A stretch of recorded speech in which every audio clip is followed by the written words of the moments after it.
If you were raised in a religious cult and you just barely escaped before you were forced to marry your cousin and you knew secrets about the cult that would most likely result in an FBI takedown, what would you do?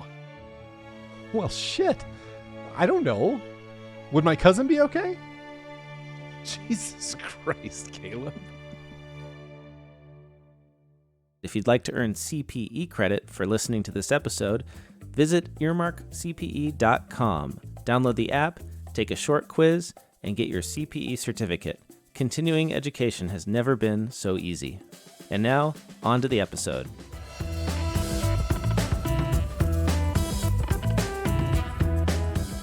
Hello and welcome to Oh My Fraud, a true crime podcast where our victims hemorrhage money instead of just hemorrhage. I'm Greg Kyte.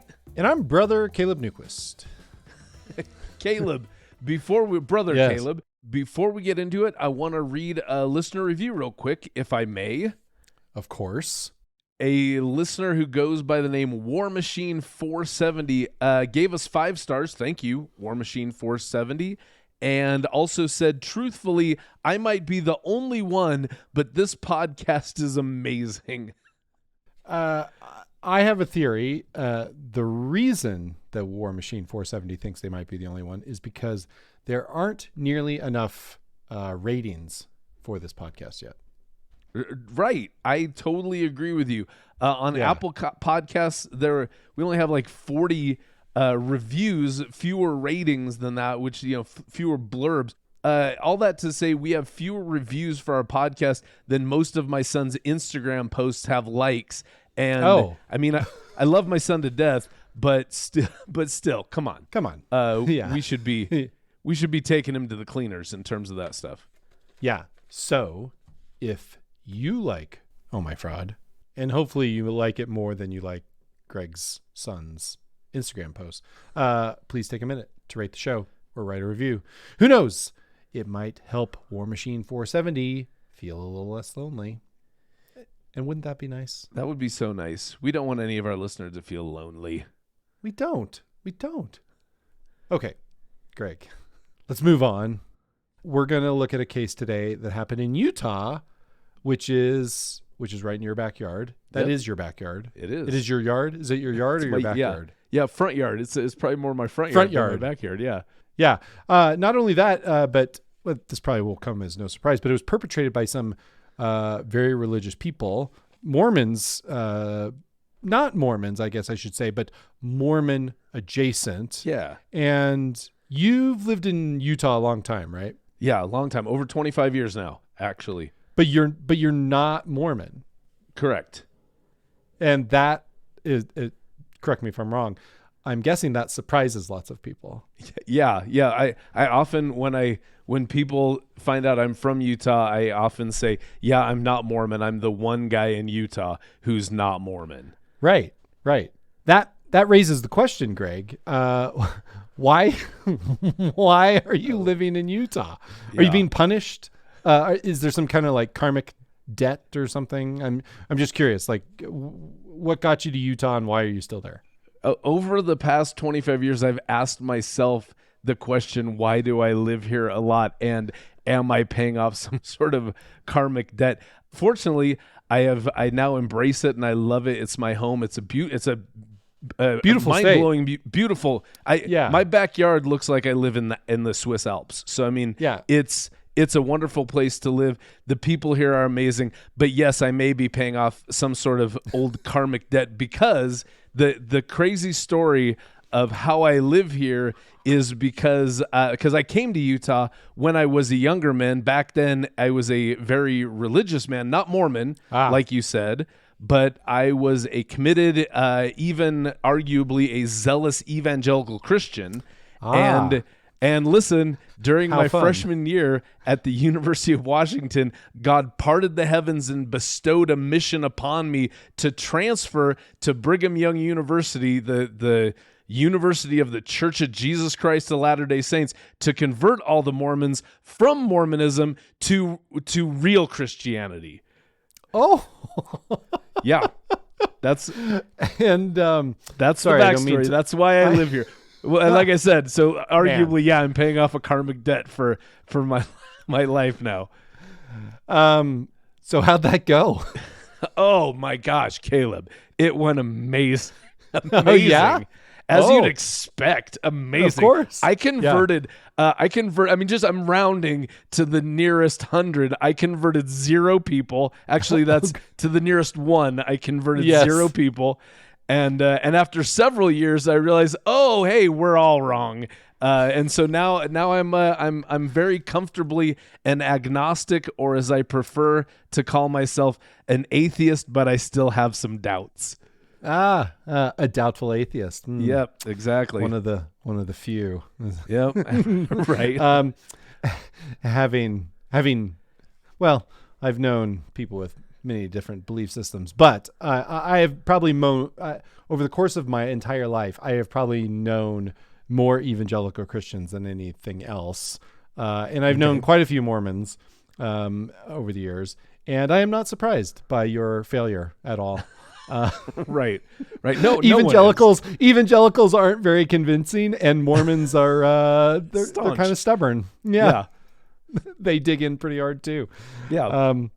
But so here's the thing. My whole approach while I was trying to convert the Mormons is I was trying to show them like holes in their belief system. Oh, but that always works.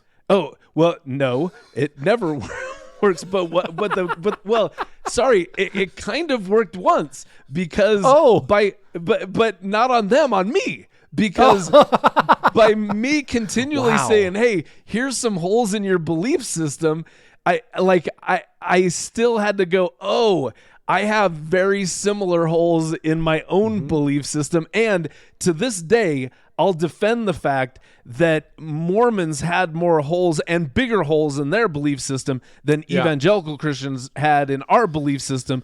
But at the end of the day, the quantity and the size of the holes in your belief system don't matter a whole lot if everybody has a whole lot of holes in their belief system. So my whole effort to convert Mormons really was what ultimately what really ultimately eroded my belief in my own religion. Far out, man. Yeah, far out. So again, this is I'm enjoying this very much. Well, and again, that's why I say, it might be a karmic punishment that I'm where like the universe says, oh, you wanted to go to Utah to convert the Mormons, and we'll make you. So here's what I'm going to do. I'm going to take away your belief system and make it so you can never leave Utah. Yes. So you will remain in this theocracy for the rest of your days. But like I said, I mean, so here's the thing. I've lived here 25 years. I think that, I mean, obviously there's got to be a rabid atheist community in Utah. Well, it's weird because the vibrant atheist community. There's a sense that Mormonism might be in its final days. There's a big exodus of people. I've just done some reading about that, actually. Yeah. So that's very interesting. And there's a lot of people, and actually it's funny, this ties into what we're going to talk about later. There's a lot of people who have left and are there's some bitterness when the thing that you were putting all your hopes and dreams and 10% of your income into for your whole life, when you are disillusioned, there's some bitterness that results from that. So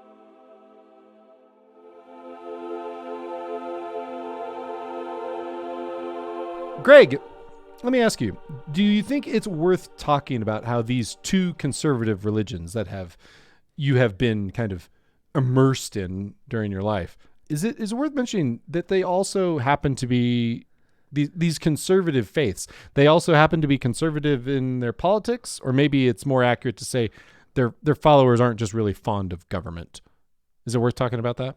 Yeah, I think that's definitely worth talking about, especially again in light of today's case that we're going to be talking about.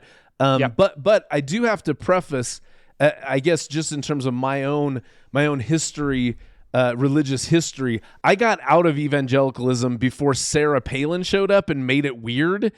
Yeah, but which is like funny to say that, but I absolutely believe that Sarah Palin running for vice president was literally like an inflection point for evangelicalism, because it's not that there was always kind of a, we've got to make sure, the moral majority, we got to vote out. They started hijacking it in the 80s, if I remember right. But it got, but up until, I'm going to say before Sarah Palin showed up on the scene, it like she turbocharged all of that. And so you could have various, like there could be like differences in political belief, and you'd still be like, okay, we're all still on the same team. That feels like it's very, very different now. But it's quaint. It's a quaint idea, isn't it? Yeah, it is. Well, it's weird. And I have to say, a lot of my friends who, obviously still, were going to the church that I stopped going to. A lot of them stopped going to that church during the pandemic because things just got so politically weird during the pandemic. But I also just want to say that I don't believe that evangelicals or Mormons are anti-government, because you said like they're not fond of government. I'm going to say that they're very fond of government as long as that government is conservative, which generally translates to Republican. And the other thing is the common understanding of both conservatism and Republicans is that they want either less or smaller government. However, they also both conservatives and Republicans also seem to want bigger government when it comes to things like military, the police, and legislation that limits how and where drag performers can perform. So it's one of those things where it's like, or what books you can read, or exactly.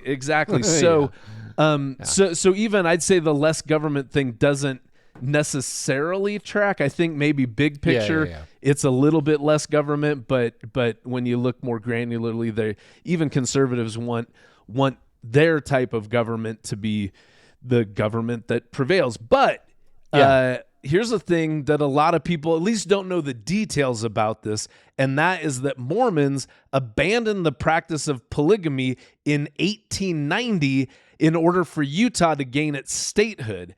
And even less people know this, and that's that there are several Mormon sects that split away from the Mormon church in order to continue practicing polygamy, because they, it's one of those things. It's like, this is a sacred doctrine that God wants dudes to have lots of wives, and then all of a sudden the church says, hey, that thing now will get you excommunicated from this church. So, so a lot of people are like, we don't like that, so we're going to break away from you and start our own thing where polygamy is still good, even though it had to be secret. So those groups, these polygamist cults that still exist to this day in Utah, those groups, they're anti-government, and that's because they see the government as being anti-them.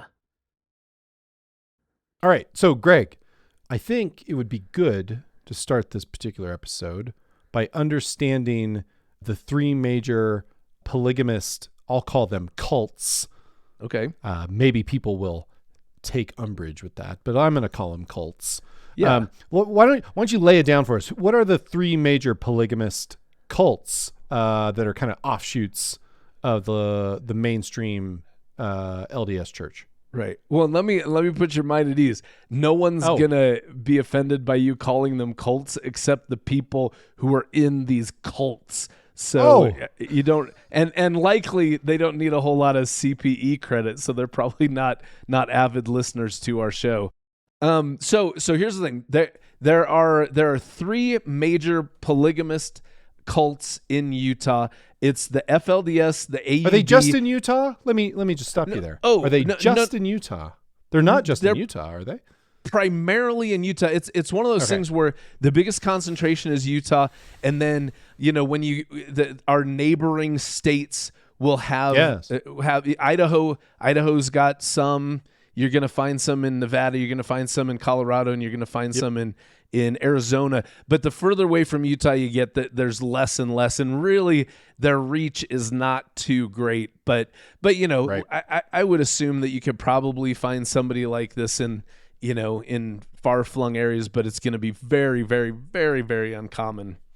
Right. The further away from Utah that you get. And one of the things that we started looking at just a little bit is that it's not just Mormon offshoots that have polygamy. The Islam is A-OK with polygamy up to a maximum of 3 wives, but polygamy is illegal in all 50 states and all the territories of the United States. And one of the things that I did find out is, like, let's say you're Muslim, you have 3 wives, you're legally married to them in another country that does allow polygamy. You're prohibited from immigrating to the United States if you have any multiple spouses.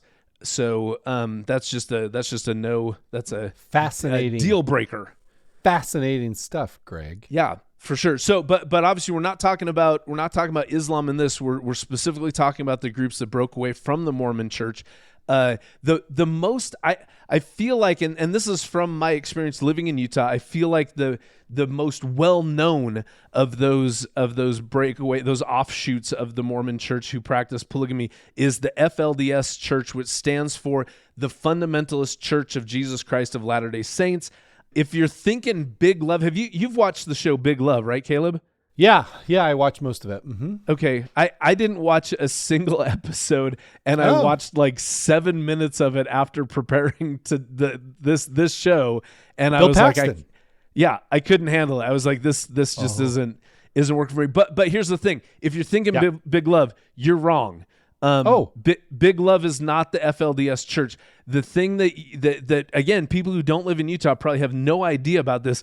FLDS members are incredibly easy to spot. At least the women are incredibly easy to spot because I don't know the actual tenet of the faith, but all of the women and the girls who are FLDS, they wear these very plain Little House on the Prairie dresses. And they all have like this Martha Washington style hairdo as well. Right. So like you'll be in Costco and you'll be like, oh my gosh, they're right there. We just passed them by the bacon crumbles. They were right there. And my day job, I'm a controller for a group of medical office buildings, and it's not all the time, but I'd say at least once or twice a year, I'll just be walking through one of my buildings and I'll pass a little gaggle of polygamist women who are in the building for some kind of health care. So, and by the way, Warren Jeffs, does that name ring a bell for you? Because he's everybody who lives in Utah knows Warren Jeffs. It certainly does. I remember. Okay. Yes, I remember the name well. He remember his creepy ass face.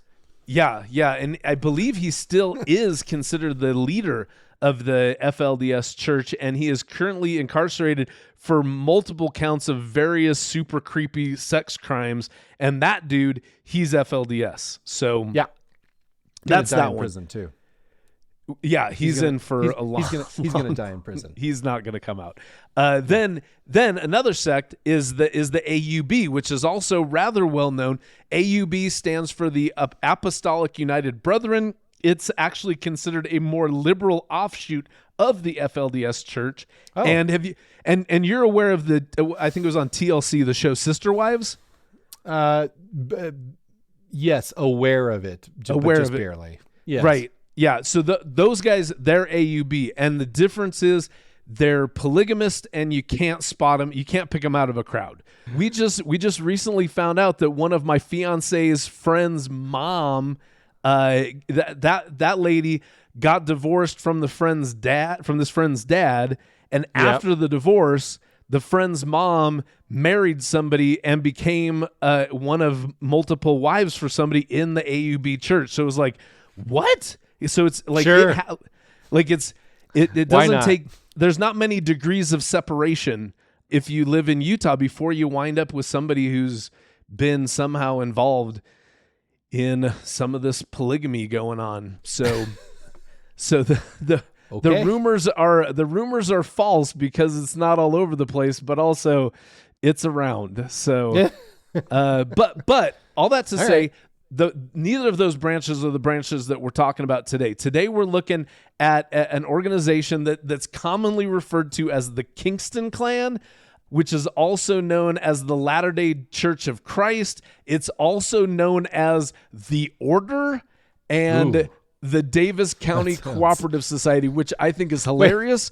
Wait a minute. Because Wait a minute. listen, because the order sounds like the order sounds like a death cult. right. It sounds Right? creepy and ominous. Exactly. Yeah. And Davis County Cooperative Society sounds like a very nice community organization that would probably build houses or something. Right. I was thinking it sounds like a farmer's market. So yeah. Yeah, right, it's- right. But these are all the different names for the same polygamist cult that we have here in Utah. Well, I guess it depends on what kind of vibe they want to put out at any right. given time. Exactly.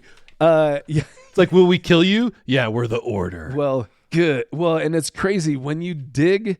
The deeper you dig into this stuff, that's not. Let's not spoil Yeah. it. Let's not spoil it. Okay. All right. So, if you're looking for pop culture places to find people who I guess are former members of the Kingston clan, there is a docuseries on A&E that's called "Escaping Polygamy." Not all of those people came out of the Kingston clan, but there are several former Kingston Klansmen. I don't like that. Former Kingston members of the Kingston clan who are on that show. The other weird thing, and this was new to me for researching this case, is the Kingston clan is actually apparently the largest polygamist cult in the United States, which still doesn't mean it's huge. It's estimated they have around 10,000 members, but that's the biggest of the polygamous cults. But like I said, it seems like it's also the least well known of the three big ones that I know of, and the Kingston clan controls more than 100 businesses. More than 100 businesses, Caleb. And I found a Rolling Stone article from 2011, and in that article they estimated the total net worth of the Kingston clan at around $300 million. But if you just keep listening to this episode, listener, I'm sure that you'll agree with me that $300 million has to be a massive understatement of these people's wealth.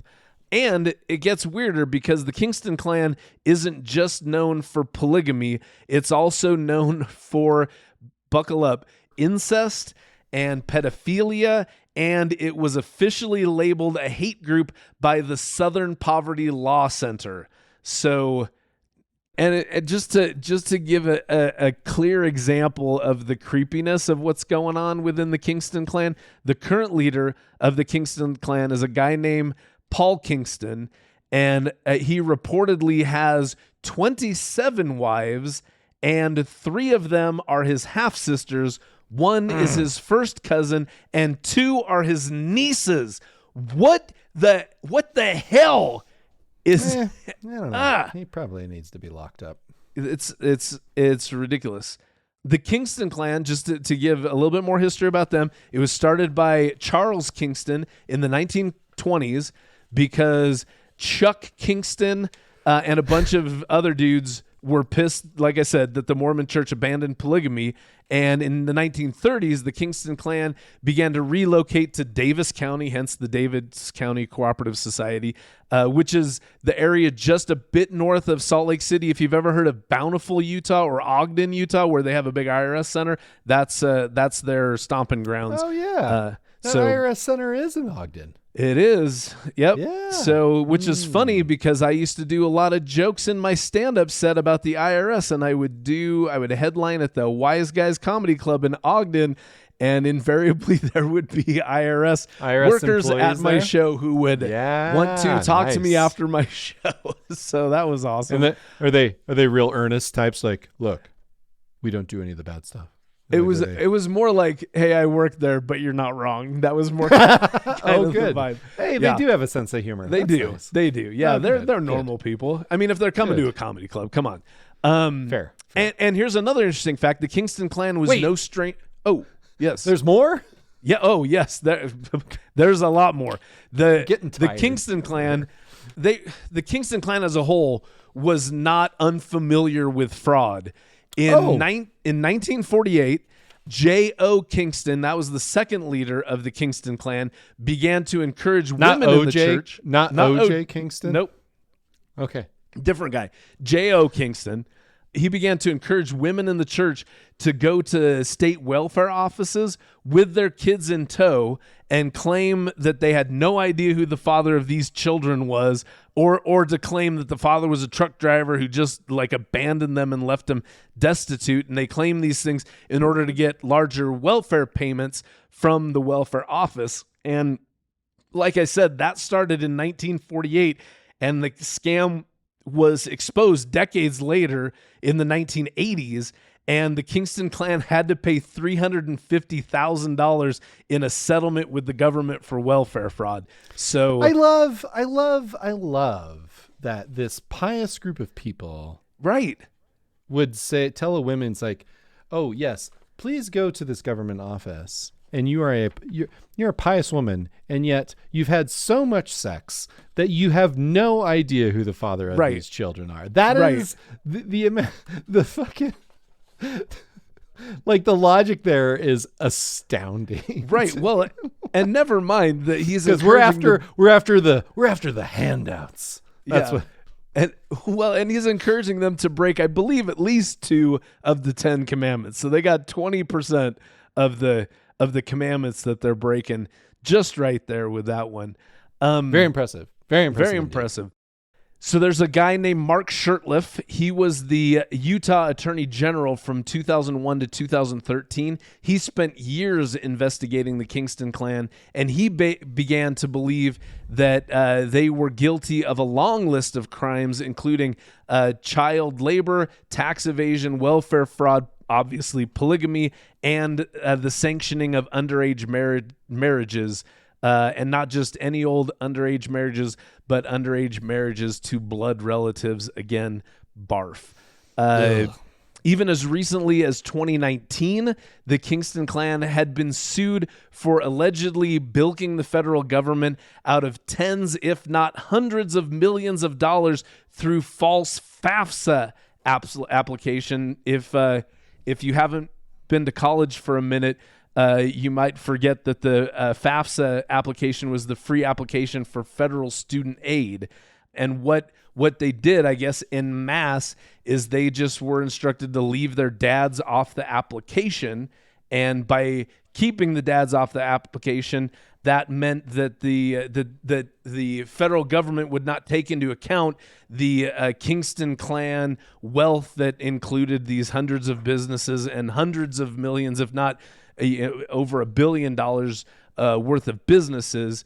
Those businesses included a gun manufacturer called Desert Tech, a company called Standard Restaurant Supply, which is crazy because that's a store just south of Salt Lake City that I have personally shopped at myself.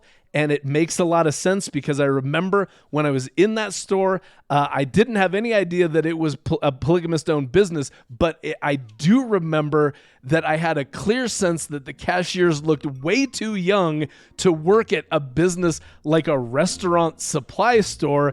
And I also noticed that all the employees had super low morale, even for a restaurant supply store. Our story today is going to focus on a fella named Jacob Kingston, who unsurprisingly was a member of the Kingston clan. In 2006, Jacob Kingston earned his doctorate in mechanical engineering from the University of Utah, where he learned about manufacturing biofuel, and he figured that this was an industry where he could make a lot of money. Biofuel? I guess. Maybe? Yeah. I don't know. No. Lucrative? Come on. Sure. In the early 2000s, you know. Yeah, that's true. It's blowing up. Yeah. Everybody's trying to save the planet. That's right. In really terrible ways. Yeah. Really going about it the wrong way. But that was really but really in the early 2000s, that's when we're talking about if people who wanted to get in on the ground floor of something brand new that was clearly going to be around for a while, that's when you wanted to get in. Yeah. In terms of his personal life, Jacob Kingston is legally married to Sally Kingston. They have 13 kids together. Plus, Jacob has 7 other kids with 2 other women. He's a polygamist with only 3 wives. So I guess that makes him a loser. Yeah. Right? It's lame. Kind of a little starter family is what he's got there. Right? Just to put that in perspective, Jacob's dad, John Daniel Kingston, had about 100 kids with 14 different wives. So Right. that's, So that's his the dad bar. had more wives than he has kids. That's shameful. Shame on you, Jacob Kingston. In 2007, Jacob founded Washaki Renewable Energy. This company made biodiesel. But what's biodiesel? Great question. Almost all light, medium, and heavy-duty diesel vehicles are capable of running on biodiesel blends. So similar to your car if you have a diesel car, correct? Well, it's similar to really any car because if you remember, just regular gasoline? Are you talking regular gasoline? I remember this. I don't remember. I've never recently, owned a diesel vehicle. But if you've owned just a gasoline vehicle, I remember seeing this like at the pumps at Costco where because ethanol, you've heard of ethanol. Yeah. It's Yes, of considered a course. biofuel. Yes. And it used to be, at least in Utah, they must have legally had to put a little placard on the pumps that said this gasoline has up to a certain percentage of ethanol for your car. Yes. And, Right. and again, I would see that and go, okay, because I'm not a car snob. So Right. I never noticed a difference. And if you are a car snob, you noticed a difference, but it was just in your brain. It wasn't. There really wasn't a difference. You're just. It was a car an imaginary. It was an imaginary Exactly. difference. Exactly. Yeah. Yep. Yeah. Yeah. So biodiesel it's manufactured from vegetable oils, soybean oil being a popular choice. Yep. Or animal fats, recycled restaurant grease, etc. A catalyst is used to make the oil react with a short chain alcohol. I don't know what a short chain alcohol is. Do you know what a short chain alcohol is? I Usually, think sure. like, Well, it's a- methanol is a Okay. short chain, and apparently that's what's usually used. And I hear Okay. that in a pinch they'll use something shittier than methanol, like Bud Light. Yeah. Also, and then you got yourself, bang, you got biodiesel. boom, it's just that easy. Yeah, nothing to it. Why aren't we making biodiesel? I don't know. What it's are we weird. doing? We're just money on the table. Where did we go wrong? Started a podcast. The list of poor life choices is exhaustive or exhausting. Both.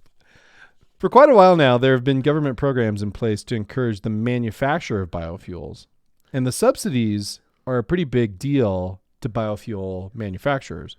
For instance, around 2009, Washaki purchased a bunch of grease that would have qualified for federal subsidies if they had purchased it just a few months earlier.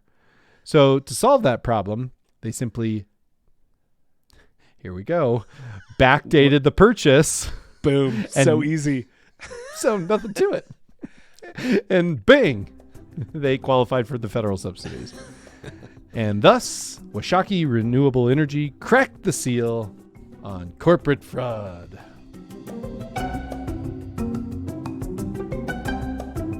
In early 2012, Jacob Kingston found himself in the middle of a hell of a problem. Washaki Renewable Energies had shipped a tanker full of biodiesel to a client in India, and while the biodiesel was en route to India, the buyer backed out, and Jacob was confident. That's a bitch. That's right. Well, Just all it's the a way bit- around the world. Yeah, I mean, I think about that and I go, yeah, that's a bitch, but also maybe have maybe get paid up front. I don't know what the terms are of this, but it does seem like maybe he made some poor business choices to get stuck. This wasn't not his fault. So Right. there's that too. But one of the things that made this especially difficult is that Jacob was confident that both the heat and the cold that the biodiesel would be exposed to in the conditions of an ocean tanker ride that was way longer than it was supposed to be, that those conditions would actually degrade the biodiesel. So in desperation, Jacob went to this dude named Lev Derman. Now, Lev Derman was the owner of a chain of gas stations, and I believe there's some other investments and assets that he had in a company called Noyle Energy. And Jacob had actually just met this dude like a month or two prior to this whole tanker fiasco that he was facing right now. And surprisingly, when he went to Lev said, yeah, I'll buy all of the biodiesel in the tanker, no matter what its quality. But then he also was like, hey, and if I buy that, is there any way that we could double dip with this tax credit for this tanker full of biodiesel that maybe isn't the greatest quality that I'm purchasing? And now just asking questions here, just spitballing. Yeah, just off the top of the dome, just a question. But the credit was only, and this is important to keep in your brain, the credit is only for the manufacturing of new biodiesel. So legally, the answer was no, because this biodiesel was already he wasn't making biodiesel, he was just buying biodiesel. But it's also clear that the deviant answer was, yes, I think we can do that. Yeah. Come on. He's a problem solver. I'll make this happen. Right. That's right. So I make things happen. Exactly. Potentially fraudulent things. I don't take no for an answer. So here's what they did. The tanker of biodiesel went to Lev Derman in California, and then Lev shipped it by train to Jacob in Utah, and then Jacob shipped that biodiesel back to Lev in California to create the illusion that Washakie had created new credit-eligible biodiesel fuel. Nothing to it. Piece of cake. Because of their success with the tanker, Lev and Jacob went in hard with biofuel tax credit fraud. Later that same year, 2012, they hatched a new plan where they purchased biofuel from the East Coast and shipped it to Panama, where it was relabeled cooking grease. Of course. Why that kills me. They just I just see like this like a train tanker where they just they just slap a sticker on the side that says cooking grease. Yeah. Anyway, then the mislabeled biofuel was shipped by truck to another port in Panama and then shipped by tanker to Lev in California. Lev then sent the cooking grease to Washakie in Utah, where it was converted into biofuel, which was really easy because it was already biofuel. Right. In case you missed that part. Then Jacob claimed the refundable tax credit as if he had been the original manufacturer, and he split the proceeds of the tax credit with Lev.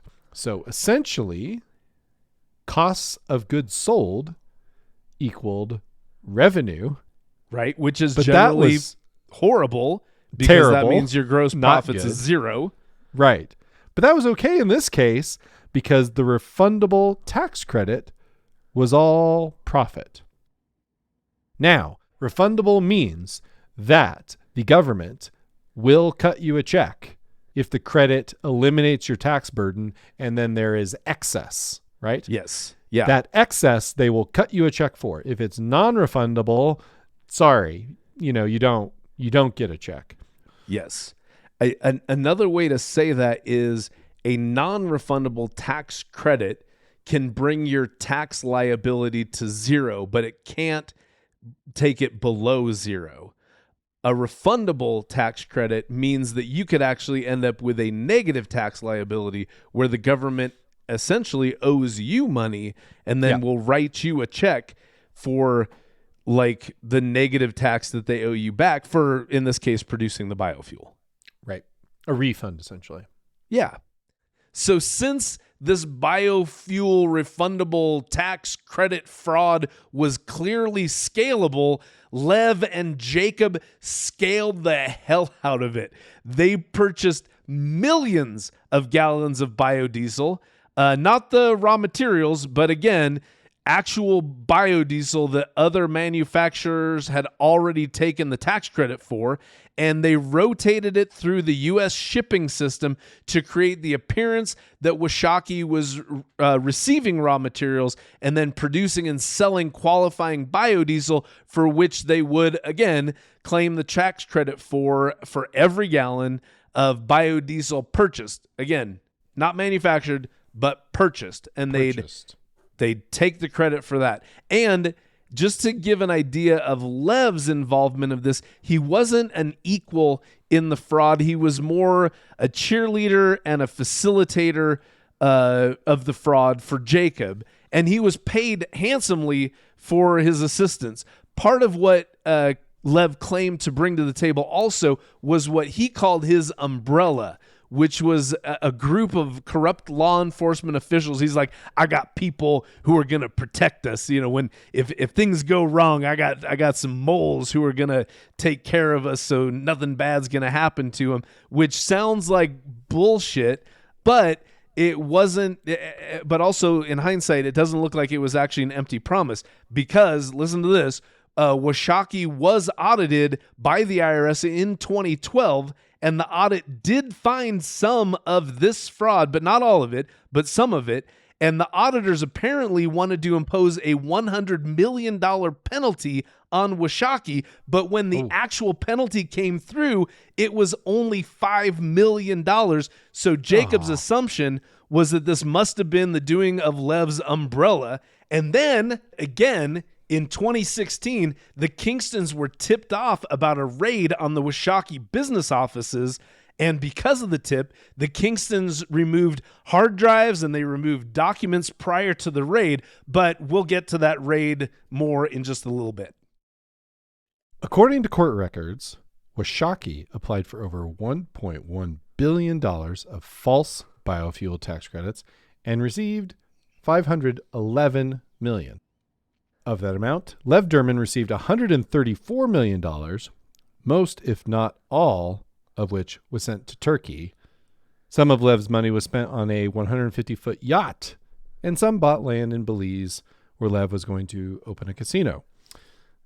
The bromance between Jacob and Lev reached its climax when Kingston gave Derman a $1.8 million 2010 Bugatti Veyron. I can't believe that any car is worth $1.8 million.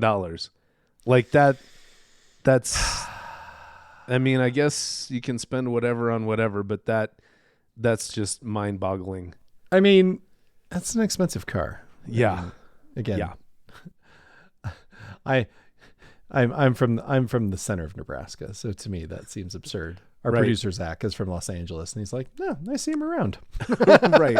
I have a 2007 Honda Civic right outside my window in my driveway that I paid $15,000 for in 2007. So that's my lane. Slightly used or brand new? Yeah. No. Nice. It was a salvage title. So, wow. So it was very Nice. used. Even I think that whoever the story I made in my head was that someone bought that for their 16-year-old who just got his license, and that 16-year-old backed it out of the car right into a semi truck, and now it's mine. Oh, that's fantastic. Yeah. Derman then gave Kingston a chrome Lamborghini and gold Ferrari to show his appreciation. Why not? Why? Come on. That's what people do. That's what friends do. And because, as a religious man, when Jacob Kingston looked at his "What Would Jesus Do" bracelet, he was like, Jesus would totally drive a gold Ferrari. Totally. Of course. I think that's in the Gospel of Bugatti.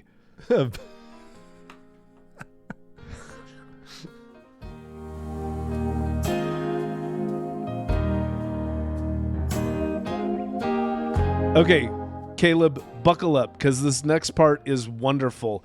While all of this biodiesel tax credit fraud was going on, normal life continued for the rest of the Kingston clan, most of whom was living near the poverty line. And just to clarify, when I say normal life, I mean normal for polygamists crazy fucking weird for the rest of humanity.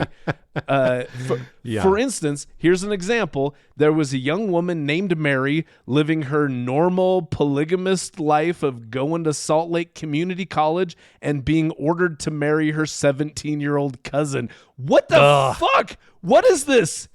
What is this case? Boo. So, Fucking weirdos, you fucking sick fucks. The weirdest. The whole thing makes no sense.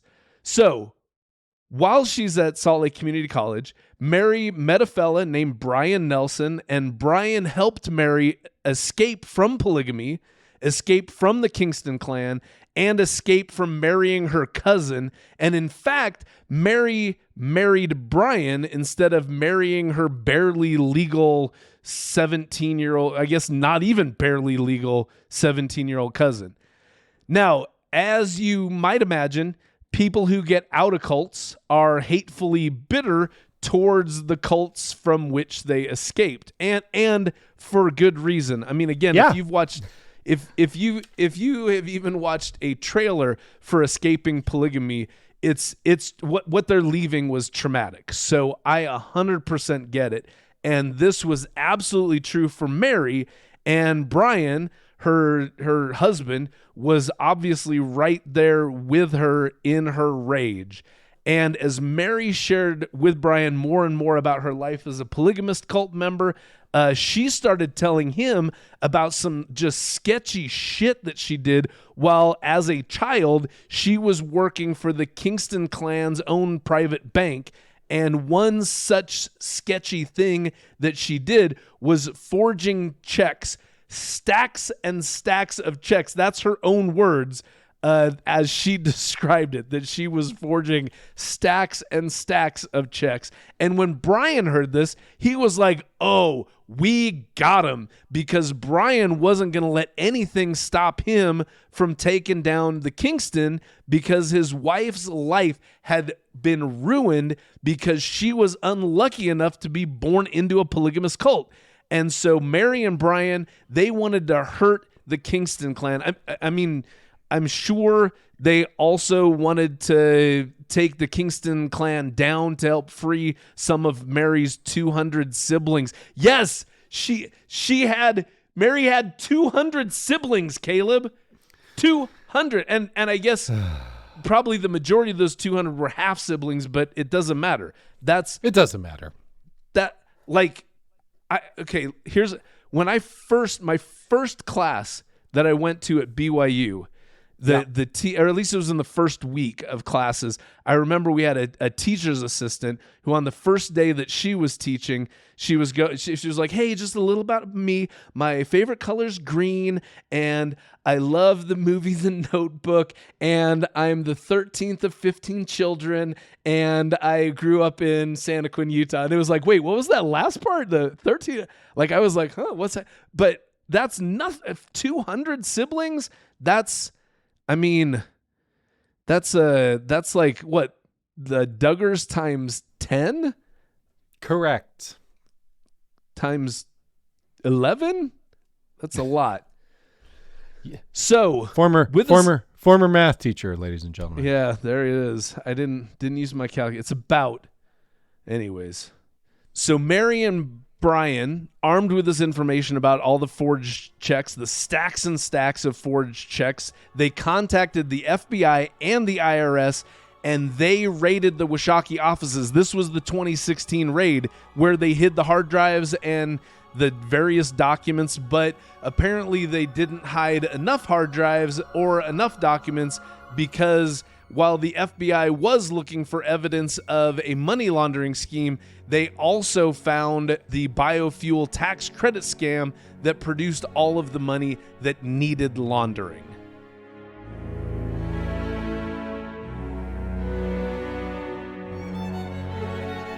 Jacob Kingston was arrested in August 2018. He pleaded guilty to 41 charges in July 2019. Yeah.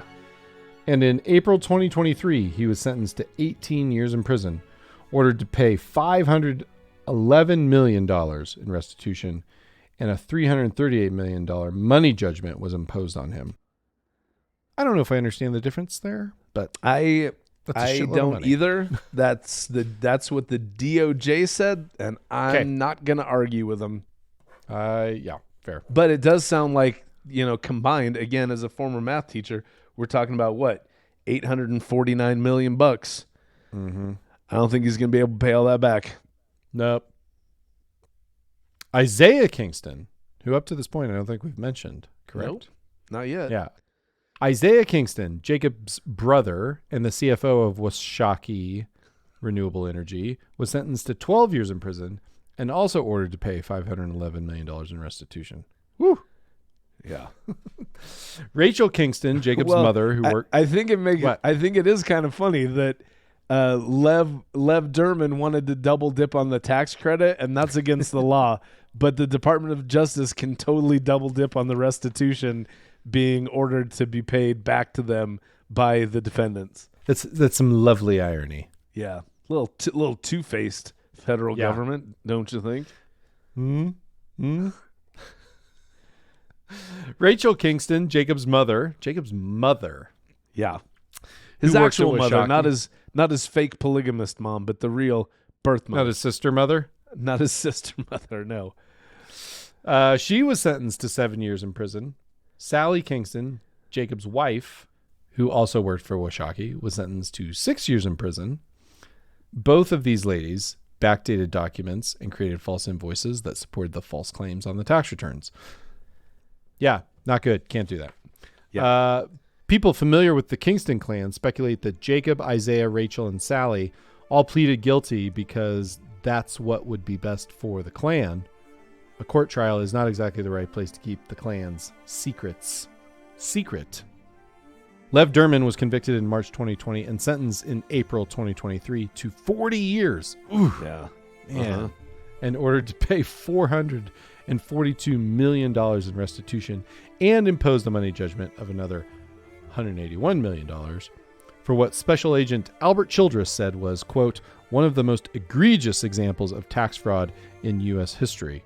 A couple of law enforcement officials who were part of Lev's umbrella have also pleaded guilty to corruption charges.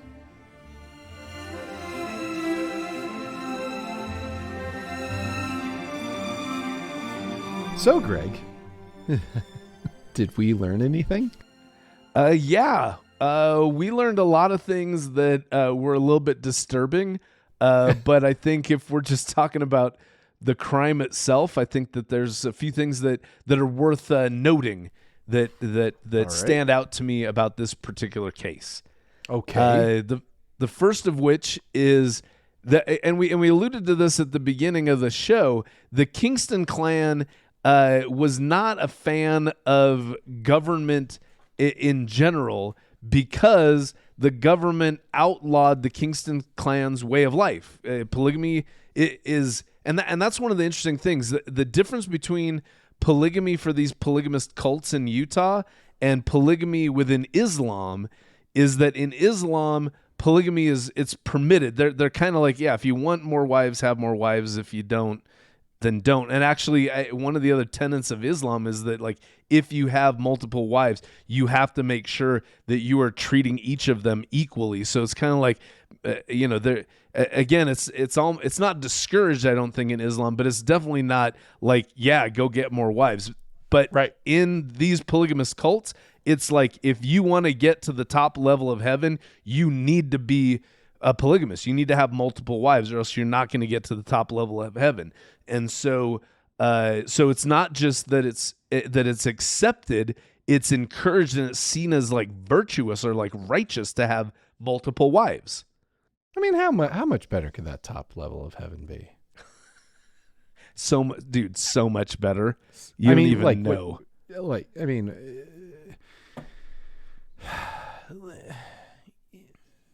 What? It's like, okay, the lower level, that's like a Motel 6. The top level, we're talking Hilton or better. So that's really the difference that we're getting to. Always the mini fridge is like legit at the top level. It's so legit. You have, the carpets are cleaned and the linens are washed. It's just a real it's a whole new thing. It's a whole new drink ball as game. many drink as many Cokes as you want, and you won't get charged. Right. Exactly. Free free mini fridge. So Turn down service. Yeah. Yeah. Okay. But to be, but also I mean, this is probably saying it. This is probably hyperbolic, but it's at least it's not completely in the wrong ballpark. Is that for these clans, the government was kind of seen as like the Antichrist because if it's like if God said you guys need to be polygamists and the government is saying we will put you in jail if you're polygamist, then obviously you don't have any respect for the government.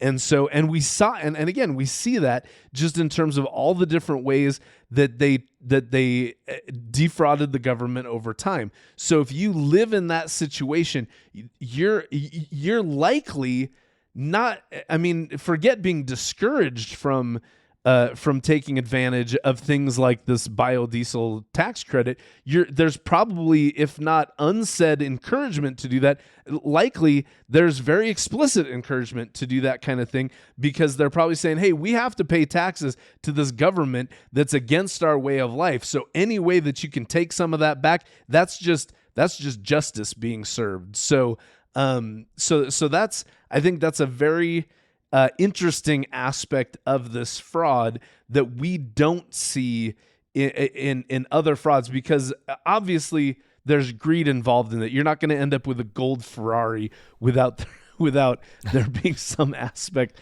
of greed, but it's almost like greed that can be justified as righteousness, as being prudent, as being, following your religion and its teachings.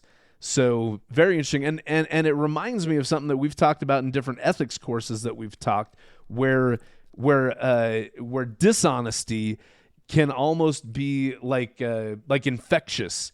And we talk about where if you want to be ethical in arena A, you need to be ethical in arenas B through Z. So the fact that your church, that leaders of your church had promoted welfare fraud in the past, that's definitely going to prime you to do something like take advantage of a biofuel tax credit to the tune of, asking for $1.1 billion of unearned tax credits. Another thing that stuck out to me about this case is that if you're truly committed to zero fraud within your organization, listen, Caleb, you got to listen close to this. I'm listening very closely. If you are truly committed to zero fraud within your organization, you will make every exit interview with an employee a reason for that former employee to hate you and to hate your company, because if all of your former employees just hate your company, then if you have any fraud within that company, they will gladly expose it after they leave your company. I think that's arguably the biggest takeaway of this entire case. Well done, Greg. You've transcended the thinking about fraud prevention. I think so. Yeah, I mean we're like breaking new ground here. Yeah, don't. Yeah, and again, be wise about this. Don't make them hate you before they leave. But on the way ideally out the door, not. Yes, on the way out the door, just do everything you can, because again, the only reason why Washaki got taken out is because these disenfranchised former members of their community ratted them out to the FBI and to the IRS for revenge. So I'm just saying, it kind of helps. It kind of helps. Yeah, I'm just saying. But if you're if you're a monster, then somebody's gonna, Yeah. So maybe don't also be a fraudster. Right. Try to keep the monster stuff under wraps, so that you're not a fraudster. That's a bumper sticker.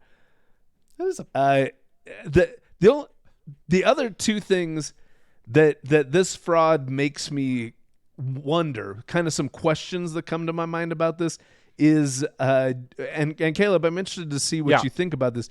Do you think that the Kingstons could have gotten away with this fraud if they'd been more measured in their approach. And what I mean by that is it seems like $1.1 billion of fraudulent tax credits is like they were shooting the moon with that amount. But if they'd been like, maybe we'll stick to $200 million of tax credits, maybe they would have got away with it. What's your opinion on that? I don't know. Like, I mean, it's a lot of money. So when you're qualifying for that many credits, like the IRS is probably going to notice. So I don't know if they could have. I don't know if they had scaled it back by 80%. Like say, if it was 200 million instead of 1.1. Yeah, I don't know. It's one of those things where tax credits, because of the nature of the credit, because it's a refundable credit, my hunch is that the IRS probably looks at that stuff pretty closely anyway. Just like, for example, good point. Earned income tax credit, right? It's popular for individuals, right?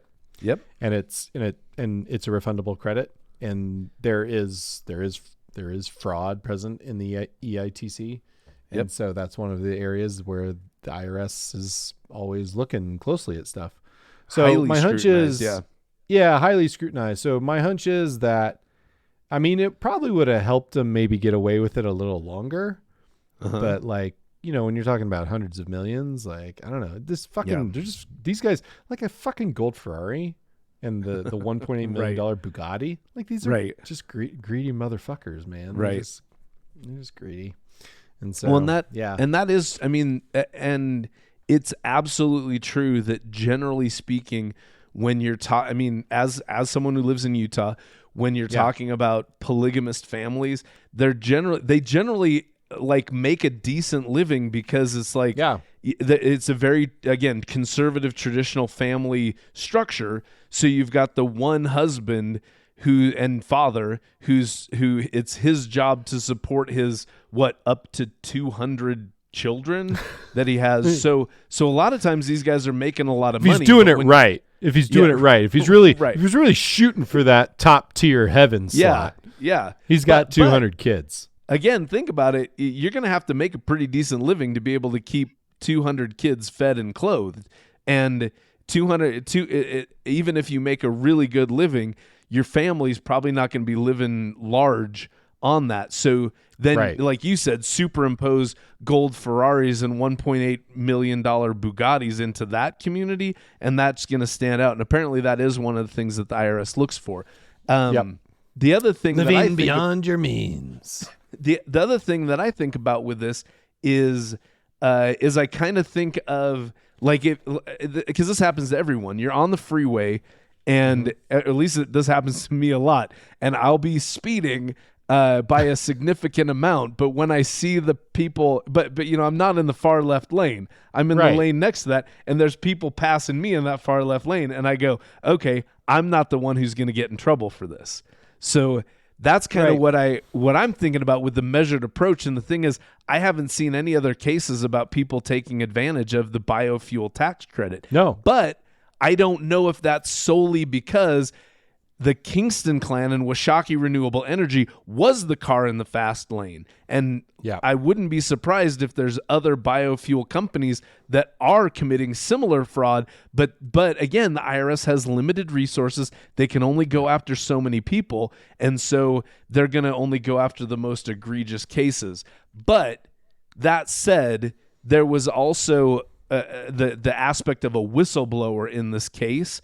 And so I think if the IRS also knows, even so, again, if they cut the fraud down to 20% of what they asked for, like you said, that's still a ton of money. And if they got a whistleblower where they know this is a slam dunk for us to squash some fraud, I still think that my opinion is they still would have gone after him and still would have taken him down. Yeah. Well, that's it for this episode. And remember, biodiesel and your soy latte are basically the same thing. And also remember, if you're perpetrating a massive fraud, it's best for you to not force your niece to marry her cousin. If you want to drop us a line, please do. We'd love to hear from you. You can send us an email at ohmyfraud@earmarkcpe.com. And Caleb, where can people reach you if they'd like to connect with you? I'm still on Twitter. At C Newquist. And LinkedIn, full name, /Caleb Newquist. Greg, are you off the internet? Oh, Can I'll people tell you find what, you anywhere? I was the first guy to sign up for Meta's new competitor with Twitter. And Threads. You're on Threads? I'm on Threads. You can reach me there at by going to Threads, and then from there linking over to Twitter and finding me at Greg Kyte. You can also, if you want to be more effective, actually just send me an email, greg@gregkyte.com. That's how you can. That's the best way to reach me.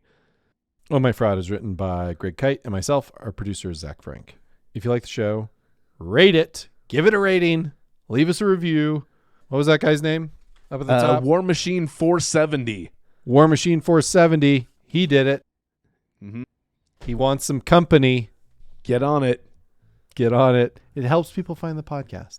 If you're enjoying this podcast, why wouldn't you want other people to find the podcast? Right. You do want other people to find the podcast. And like we said, War Machine 470 will feel a little bit less all alone in his appreciation for the show. That's right.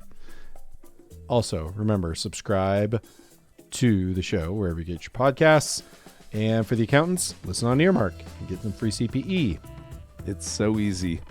All faiths are welcome. Yes. Join us next time for more avarice, swindlers, and scams from stories that will make you say, oh my fraud. My goodness, I can't believe someone has 200 children and 14 wives.